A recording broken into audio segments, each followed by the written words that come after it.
Telangana CM Revanth Reddy నేడు పంజాబ్ రాష్ట్రానికి వెళ్లబోతున్నట్లుగా Congress party వర్గాలు తెలిపాయి. లోక్సభ ఎన్నికల ప్రచారం కోసం ఆయన నేడు ఉదయం హైదరాబాద్ నుంచి పంజాబ్కి బయలుదేరనున్నారు. అక్కడ ప్రచార కార్యక్రమాల్లో పాల్గొన్న అనంతరం సాయంత్రం తిరిగి హైదరాబాద్కు చేరుకుంటారని పార్టీ వర్గాలు పేర్కొన్నాయి.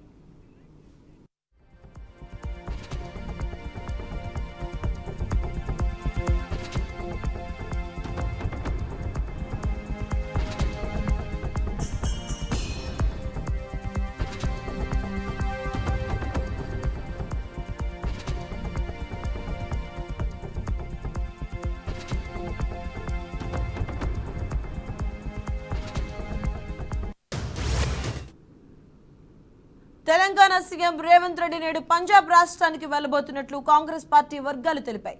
లోక్సభ ఎన్నికల ప్రచారం కోసం ఆయన నేడు ఉదయం హైదరాబాద్ నుంచి పంజాబ్కి బయలుదేరనున్నారు. అక్కడ ప్రచార కార్యక్రమాల్లో పాల్గొన్న అనంతరం సాయంత్రం తిరిగి హైదరాబాద్ చేరుకుంటారని పార్టీ వర్గాలు పేర్కొంటున్నాయి.